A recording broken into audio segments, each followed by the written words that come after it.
that. All right. Once again, welcome everyone. So just a couple of housekeeping details. If you want to put questions in the chat, please feel free to do so. Steve will be monitoring the presentation as I'm presenting, and then when I turn it over to him, I will do the same. So please don't hesitate to ask questions. We want to keep this rather informal. I also want to let you know that we are more than happy to present this presentation again to any other professionals that you are working with, your school, your organization. We are really interested in doing more train the trainer sessions as it pertains to Claim Your Future. And so if you have an opportunity for us that you think we need to know about, certainly feel free to email either one of us and we'd love to schedule something for you. I know you probably all heard where I am this morning. My backdrop is the Alfond Arena, but I'm not at the Alfond Arena. I'm actually in Allentown, Pennsylvania.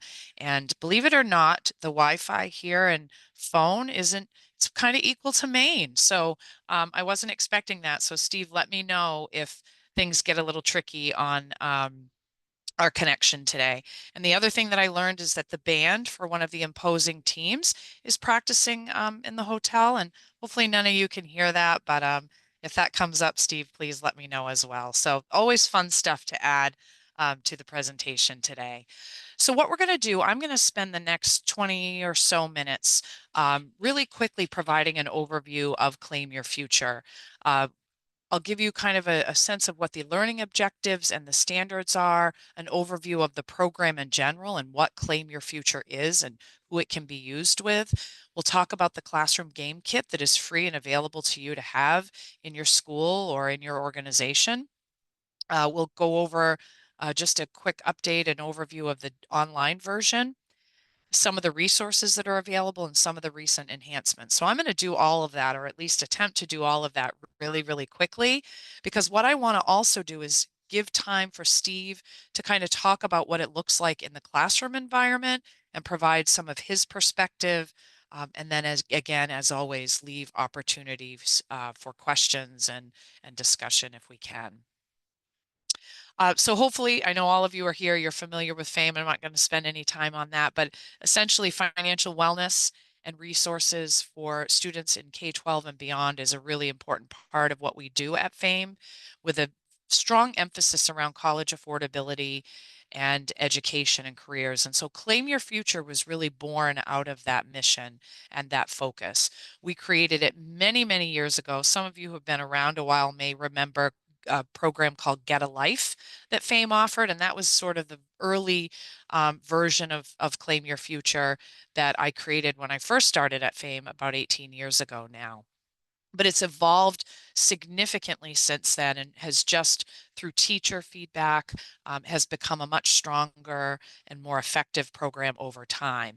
But essentially, we created it to give students an opportunity to explore various career pathways, educational opportunities, and financial decision making, and to really help them begin to weigh the return on investment of various educational pathways and training. And so that's really the whole goal. We built Claim Your Future with the idea to be able to address those three core competencies in a very brief period of time, very short period of time, because we're not in the classroom all day long and we're invited into classrooms, and we wanted to touch on these three very important subjects. Now, Claim Your Future was designed to support middle and high school students. That's really kind of the key age group that we're focusing on. I would say, middle school is really sort of the sweet spot in terms of engagement and usage. We believe that middle school is a really valuable and important time to get students thinking about future careers and education. So middle school is a great time to introduce it, but it can also be used at the high school level and beyond. We've used it at the college level. I used Claim Your Future this week, as a matter of fact, with a group of parents and students together, and the parents did their budget worksheet and went through the activity. It can also, to dial it back, we can also use Claim Your Future as early as fourth and fifth grade, in particular the digital version, because it does all of the math for them. And so those numeracy skills don't need to be quite as strong. So I think the important message, if there's one thing I want you to know about Claim Your Future, is kind of what it's focused on, but then more importantly, that it's highly adaptable, highly flexible, and can really be used at in a variety of audiences and settings, and you can really modify it based on what you're trying to address with your population. Now, Claim Your Future was created for use here in Maine, but it became very popular very quickly outside of Maine. And so it's used, the online version, in every US state in over 90 countries. We're well over 1 million users at this point. Um, there is, as I said, an online version and the classroom game version. Um, but in any case, it is 100% free, both the classroom and the online version, to any Maine school or educational nonprofit. So I will share the link a little bit later as to where you can request that. Outside of Maine, if you have colleagues that are interested in using Claim Your Future, they can use the online version 100% free. And we do have a process for them to purchase that classroom game kit if it's something that they're interested in. We don't give it away outside of Maine, but we do make it available. We also have a statewide partnership with the state of Illinois, so the kits are free there. And so if you have colleagues in Illinois, they're very lucky that they have a sponsor in the state that makes it available in their state. Now, we, as I said, have been providing Claim Your Future in Maine classrooms and online for many, many years. But we recently have wanted to really evaluate the effectiveness of the activity. We recognize that Claim Your Future is not intended to be a full curriculum. It really is a tool that you can use to get started on offering a deeper set of lessons around careers, education, and money. We don't see Claim Your Future as sort of that standalone full curriculum, but we know it can be a really powerful tool in engaging students and kind of sparking their thinking around these topics. And so a couple of years ago now, we engaged Dr. Carly Urban, who is a researcher, a national youth financial education researcher with Montana State. And she conducted a study of 30,000 online users to determine how effective is Claim Your Future in terms of knowledge and behavior change. And what we were really pleased to know, we weren't surprised that we saw significant improvements in student knowledge and user knowledge. Um, but what we were happy to also learn is that from a behavioral perspective, before playing Claim Your Future versus after, and again, this is the online version, which I would say in terms of education is not nearly as robust as what you can do in the classroom. And that's because a lot of students, when they play Claim Your Future online, they're playing it independently. It's not facilitator led. They're not necessarily exploring all of the content on the website. They're just kind of moving through the game very quickly. So despite that, we still saw significant gains. And what we found is that they're more likely to indicate that planning for the future and budgeting is important. They were more likely to sort of indicate that they were more sure about their post-secondary plans. And they also reported that they were more likely to have plans to attend some type of training. And more often than not, they indicated that they would be pursuing a four-year school after high school. And that's, again, just through the online activity. That's not study that was done or research that was done on the classroom experience. And that is something that we hope to be able to do in the future. But I think we were really pleased to see that strong evidence come through for online usage. One question I sometimes get that I just want to mention now before I forget, the classroom version of Claim Your Future, generally in terms of the least amount of time that you need to present it, you're going to need at least a full 45-minute class, time block, if you will. It's even better if you have an 80-minute block, but that's kind of the minimum time frame for the classroom program. In terms of online, it takes students somewhere between 8 and 12 minutes to play online with no facilitation. So I do get a lot of questions about that and thought I should mention that as well if you're trying to sort of think about how you can fit this in. So in terms of learning objectives and the standards alignment, through Claim Your Future, we want, first and foremost, students, as I mentioned earlier, to start thinking about the ROI of future careers and educational pathways. We want them to be able to begin to have conversations about their goals and their future educational aspirations. Another big part of it is we want to begin to familiarize them with the vocabulary associated with college exploration. There's a lot of terms that we use and acronyms in higher education. And so we want them to start to become familiar with, what is an associate's degree? How many years does it take to, pursue an associate's degree? What schools might be available to you for that 2-year program? And then a heavy or significant part of the activity is to help them with that financial decision making. We actually take them through a monthly budget and allow them to sort of experience having an monthly income, uh, making decisions around those monthly expenses, and the value of creating a balanced budget.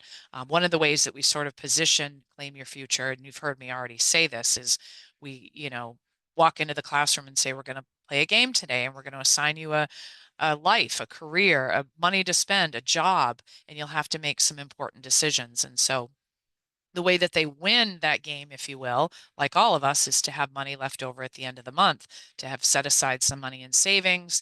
And that's a key part of the program as well, to address savings, why it's important, what is the value, and to really begin to, encourage them to think about paying themselves first and the value of that. Now, when we built Claim Your Future originally, we did align with the main learning standards for personal finance and economics. And then as the program evolved, we then began to align more strongly with the Jumpstart national standards for K-12 personal finance education. You'll also find Claim Your Future is in the National Jumpstart Clearinghouse, both the classroom kit and the online version. And so that alignment has been done at the national level as well. So that was important. We have not done a crosswalk and an alignment to every single state standard, but we feel strongly that it addresses many of the learning results here in Maine and at the national level. So as far as I've talked a lot about the classroom program. So what's included in that box when you receive it? Each game kit includes 50 unique career wheels. Each one is different, and each wheel represents a different career.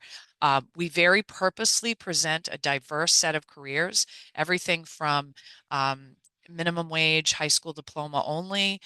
We have military options. We have the trades addressed, 2-year, 4-year, doctoral degrees, and everything in between. So what we first look at are high wage, high demand careers in Maine. And so we look at that. We try to sprinkle in a few that students are really inspired by or excited about. But each wheel is different, but very diverse in total. And we do that intentionally. The salary data on the wheel when you receive that kit is median income based on Maine salary. So we curate all of that data. Steve and I went through a huge process recently to update the website, to update all of the latest salary and cost of living data, and with the kits as well. So again, median income for Maine, and then the cost of living is actually based on the Consumer Expenditure Survey and New England cost of living. So it's relative to our region. Now, I recognize that costs in Portland versus, Presque Isle, very different, but, we are looking at Maine, not just national costs. Now, in terms of resources to help you implement Claim Your Future, obviously we're available to do training. As I mentioned, we have recorded trainings available. There is a 21-page educator guide that has a step-by-step lesson plan. We've got the budget worksheet, certificate of completion, explainer videos for students and educators. And again, also on the website, you'll find some assignments that can be used for independent learning for the online game. Now, as far as the online version of Claim Your Future, there are 126 career options, including descriptions of each career, the vocabulary that I mentioned. There are definitions built into the online version, and various spending options There are also career videos for virtually all of the careers, so they can watch a short, quick video to learn about that career. As I mentioned, we've got the pre and post assessment. The additional resources are all on that educator resources tab on claimyourfuture.org. And I've already talked about the educator guide, so we don't need to cover that again. A couple of things I want to mention before I want to turn it over to Steve. We've made a bunch of updates and enhancements in the latest version. So the new kits in the online version have all been updated just in the last 6 months. Again, we updated that salary, cost of living, the career videos got added. Another key piece that we modified, and this came from Steve's feedback, and I think just brilliant insight. Prior to this latest version, we used to build in the student loan payment. So when you look at the annual salary and then the monthly salary, that monthly salary, we automatically deduct taxes and insurance, and we used to deduct student loans. But Steve felt strongly, and I agree with him, that we don't want student loan decision making to be a passive process. We want it to be something that students are very actively involved in and really understand up front. And so that's one of the spending decisions up front in the kit and online. If they have a certificate, associates or beyond, they have got to deduct that student loan payment right up front. First, they do their 10% in savings automatically, and then their student loan is the first thing to come off the top. So that I think is a really important enhancement. The other thing that Steve modified is that in the past, we used to have just a 30% flat tax rate. And instead, we now, I believe, have three levels of taxes based on income. So that is adjustable based on the income of that particular career. So we modified that. And then online, there is a career comparison when they get to the end of the game and they get presented with that final budget worksheet. They'll see their career and their decisions compared to a couple of other scenarios with different careers and different decision making. So that's a pretty cool feature and one that came from teacher recommendation. So again, a lot of the enhancements that we've made come from your feedback and from, others who are in the classroom. Steve is a former personal finance teacher. So, when he came to us, he came with all of that knowledge and new feedback as well. The other thing that we did is the back of the wheel, and this has not been embedded into the online version yet, although I say yet because I think we can very easily do this in a future version. But the back of the wheel and the budget worksheet now has three new categories of expenses, or expenses and income. So if you're working with high school students in particular, and you go through the kind of standard Claim Your Future activity, but you've got extra time and you want to do more and you want to throw some unexpected things at them, which is how real life works. We've added this whole new section on the back of the wheel that builds in unexpected expenses. So things like car repairs, or you dropped your cell phone in the toilet and it's got to be replaced. Medical bills, kind of the unexpected, which you can kind of throw at them, and it's built into the budget worksheet. Then there's an opposing category, which is windfall. All of a sudden, you've got, found money or new money that you weren't expecting. Maybe you've got a side hustle or a side job. Maybe you have received unclaimed property through the unclaimed property database. Maybe you had a yard sale and you sold some unwanted items, or you had a return on an investment. So windfall, the positive money that comes our way, bonuses, those sorts of things. And then the third wedge is additional savings. So sometimes we have students who want to save more than the 10%. They have an income that allows for that. So we want to give them an opportunity to save additionally and give them, some options of what we might save for additionally. So I think all of those enhancements are really, really great in terms of strengthening the impact of Claim Your Future and making it more real and reality based, the way that things happen in real life. Now, some things that we are seeing more and more, and we hope to be able to expand further, and we want to work with educators to do this, and that is to expand the way that we're using Claim Your Future, rather than, historically it's been FAME coming into the classroom. Um, there's lots of ways that it can be used. You don't have to be a financial literacy expert or a career counselor to be able to use Claim Your Future. It can really, you can have the training and resources and use it very quickly. And so some of the things that we would like to see expanded and we've seen used more commonly um, are things like creating a Claim Your Future ambassador program at your school, where you train high school students to present Claim Your Future at the lower levels. Maybe your middle school is in close proximity to your high school. So you get your high school students to learn how to do it, and they go and present it to the middle school students. On that note, the National Jumpstart Coalition has what they call their Teen Teach-In program. You can find more about that on the National Jumpstart site. They host these events in April and October, and essentially, again, it's just like the Ambassador program. We provide teens with the resources and training to host financial literacy sessions at the K-8 level, even younger than middle school. And we think Claim Your Future is a great place to do that. I mentioned family nights earlier. I had a wonderful session up in Presque Isle.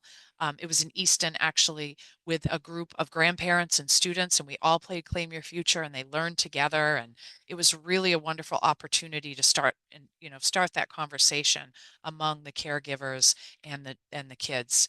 And then lastly, a lot of educators are using Claim Your Future as a way to encourage students or lead independent work and independent project work. So when in any one of the areas that we address in Claim Your Future, careers, education, money, you really could build out a series of independent projects. Perhaps you send them to the Bureau of Labor Statistics to collect career and salary data. Maybe you send them to the Consumer Expenditure Survey and have them look at some of the data there. They could also do college exploration and different programs. And then, of course, there's a whole host of, financial projects and lessons that you can build out around Claim Your Future. All right, so with that, I'm going to stop my screen share, check my chat, and then I'm going to turn it over to Steve. I just want to do a quick time check, Steve. We're good. So we're at 11:26 and we're supposed to end at about 11:50. So you've got 20 minutes or so, which I think is perfect for what you're going to address. So I'm going to turn it over to Steve to talk about how we use Claim Your Future in the classroom. Um, yeah, so as opposed to doing the online version, which again has some advantages, students being able to compare and it does the math for you. The real, really powerful way that I like to hope to use Fund the Future is in person, and because you can touch the materials and it makes it a more a real life experience and allows for a lot of conversations. If I were visiting, if we were in person, I'd be about ready to hand out some of the materials. You saw some photos there online. And the first thing, the first part of it that's really the game or the exercise is the wheel. And I'll be showing a screen of this in a bit when we go through it, but I would be handing out a wheel and I would be handing out a worksheet. And I am going to show on the web version where you can download those worksheets. But if we come to do a visit, we usually bring them with us. So the many great things about Claim Your Future is the flexibility. Like Mary mentioned, the different age groups that it can be used with. I probably do most of my sessions with middle schoolers, but definitely some high school. And I have done some with fifth grade as well.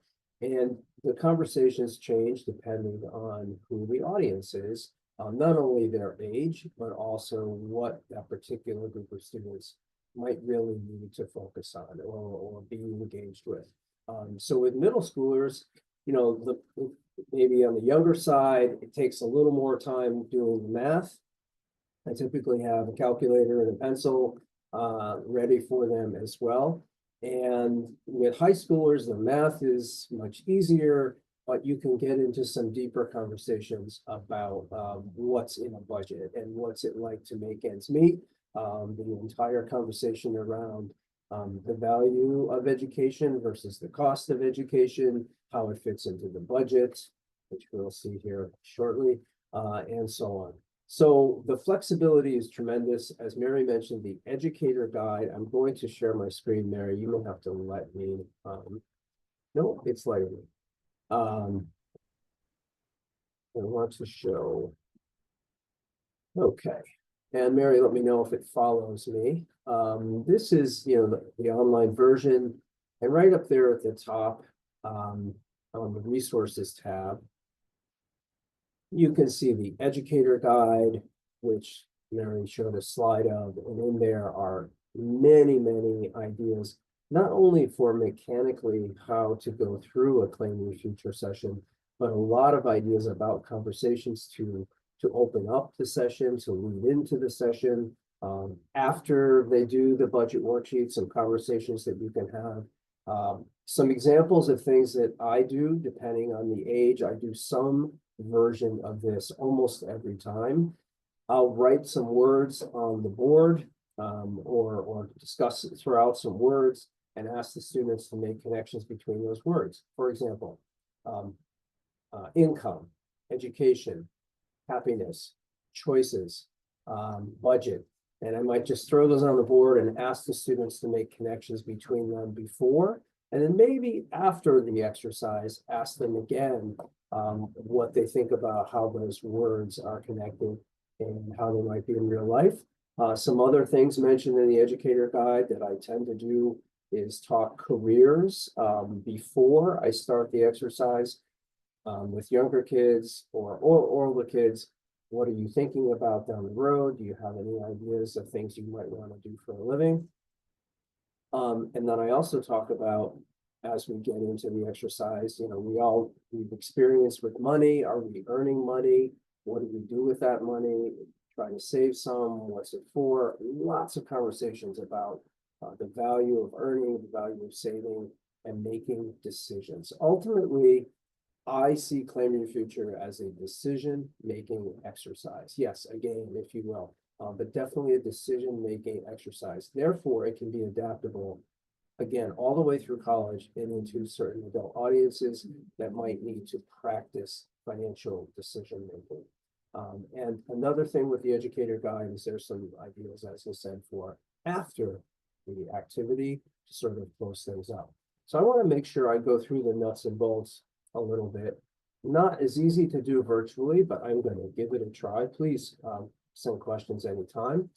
And again, on this resources tab, you can see the budget worksheet, which is one of the key components. This is a blank sheet that shows the different parts of the budget worksheet. And notice on the wheel, I'm going to hold this real close, things are color coordinated. So it's very helpful for especially the younger students to match up the different boxes. The purple box, annual income, the red box is monthly income, and to go from there. Something to notice, I'm going to switch my screen over to the wheel and focus on the wheel for a moment. There we go.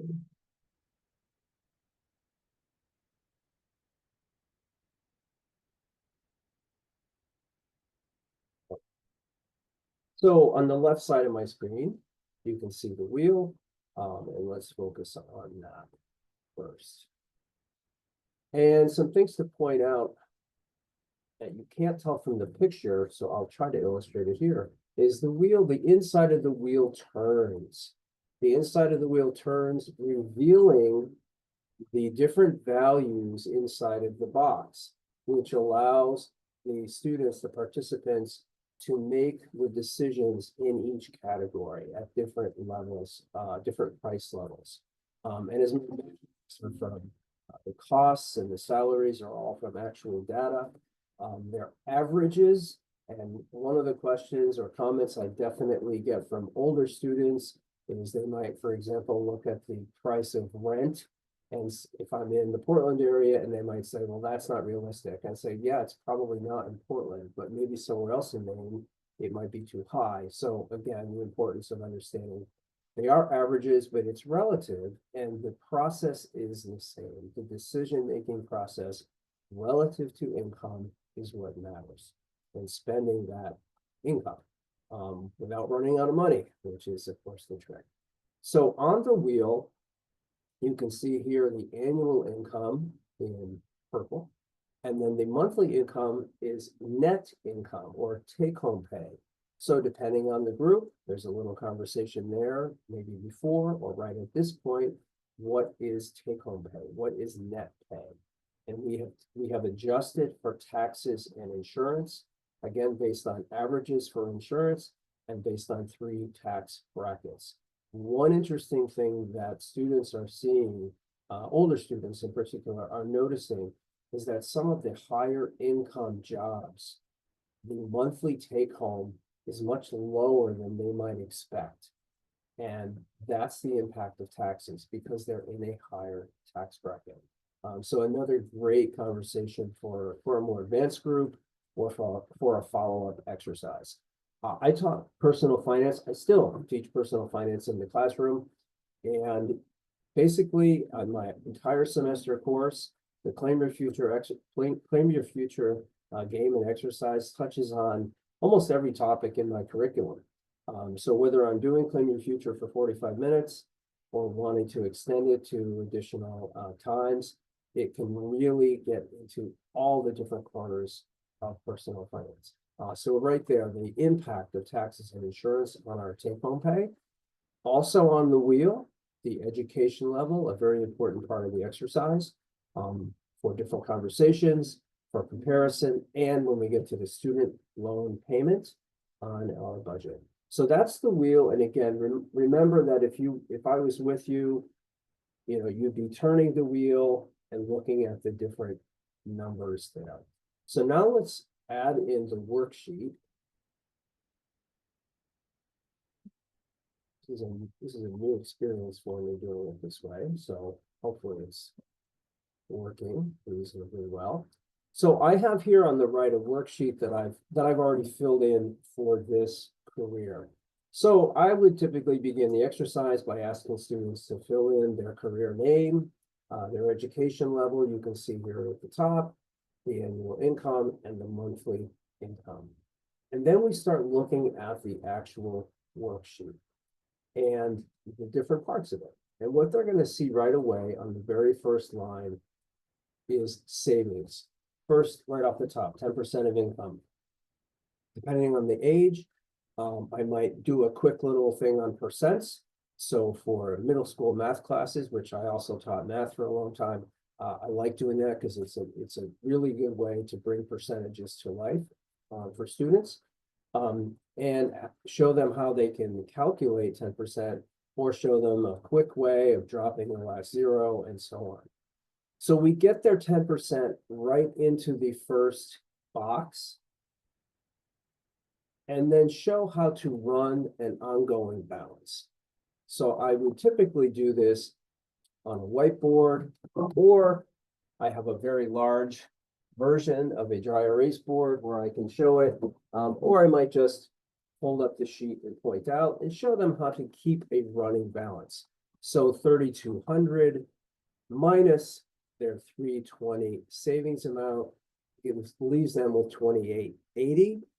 At this point, some students take off and they run right through and they start deducting the other expenses. I do try to slow them down so I can have conversations on the different items, but that will happen with some students, and some others might need a little help with the math and or knowing how to carry the balance. But the savings conversation is right there. 10% first expense to come out after taxes and insurance. This comes back into play later when they see what they have left at the end of the month. You can talk about the importance of savings. Students will ask me, well, what if I can't save 10%? And I say, well, do you think that ever happens in real life? And the students say, yes. And I say, yes, of course it does. There are times when we can't. This is an ideal. This is a goal, a philosophy that if they can follow most of their life, their earning life, they're going to find themselves in good shape. So it's right there at the top. And then we do the student loan. And this is new this year. And it is with high school students especially, it is by far the topic of conversation when I do the plan your future. Middle schoolers are more matter of fact. They don't really understand, so they just subtract it and kind of move on. Although I do try to engage them in the idea of what cost benefit of education, but definitely for high schoolers and beyond, the impact of the student loan on our monthly budget. So we have on the wheel student loan payment averages based on different degrees.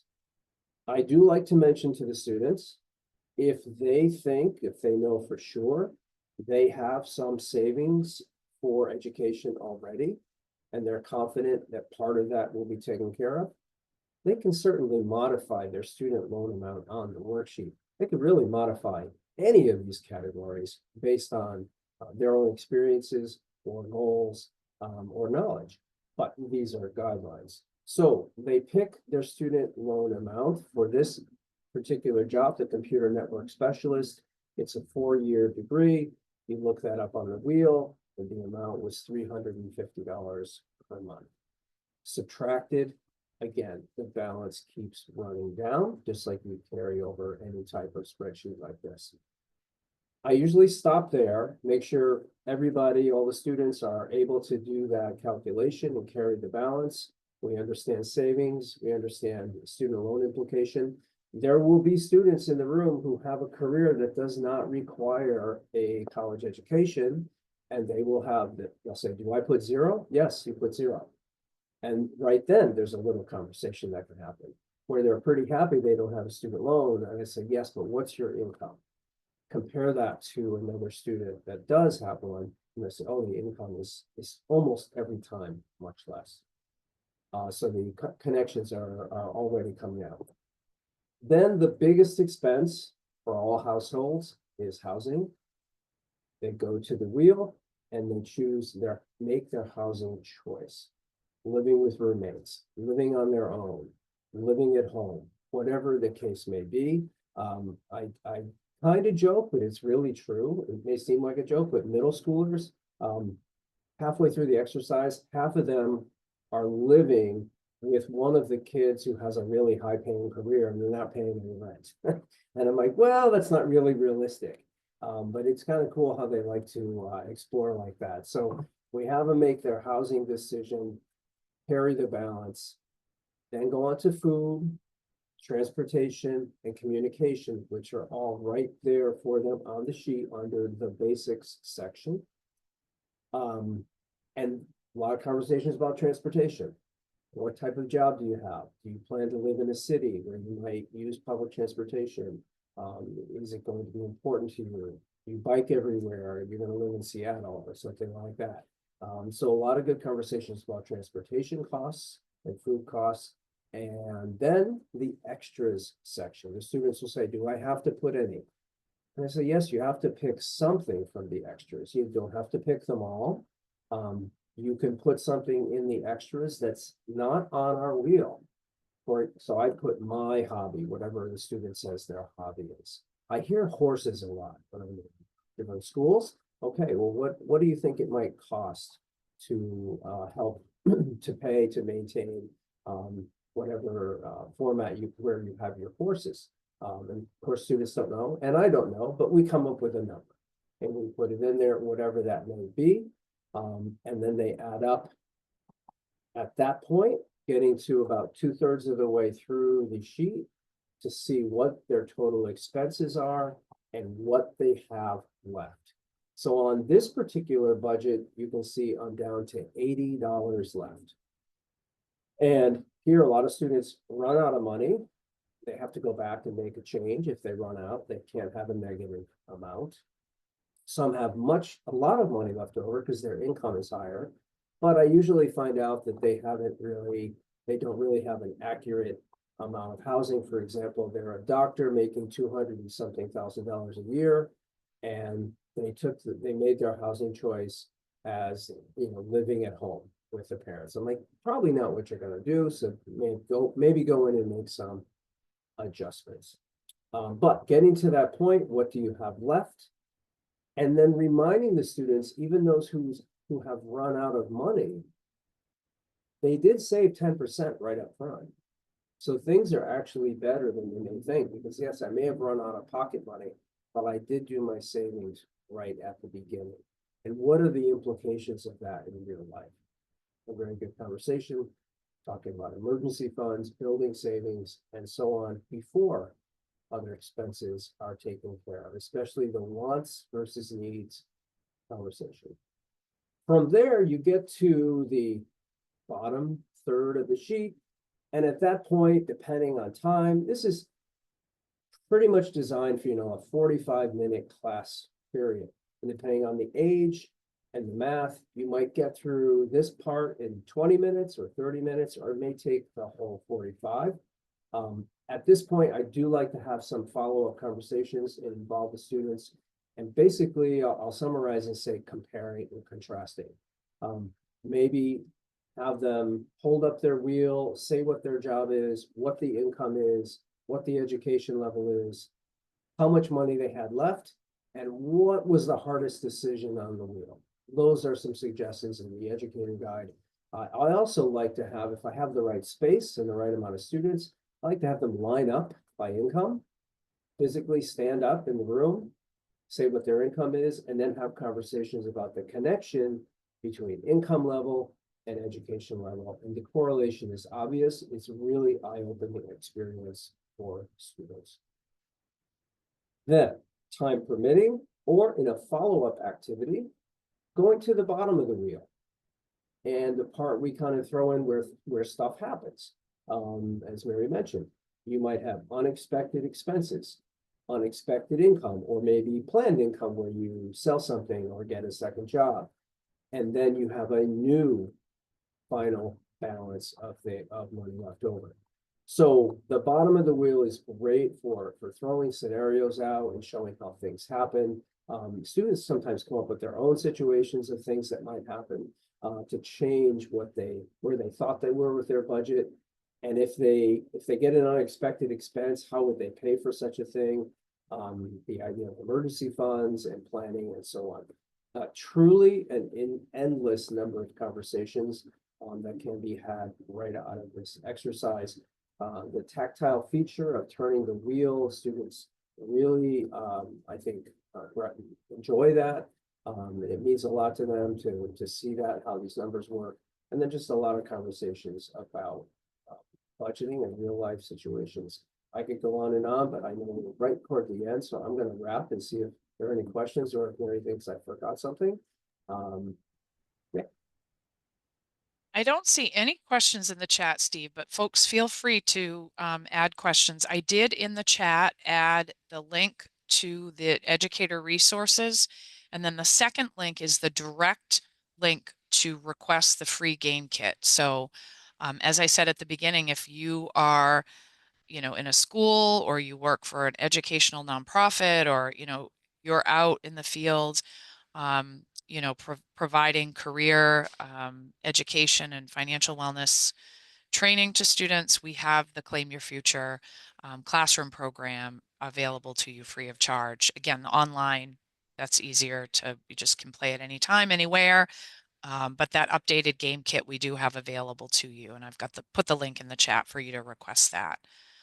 You know what, I'll fill that real quick, since we're not in person. If you were to see the game kit done in person or order one, there are the 50 wheels that are included in the game kit. I have just taken one out.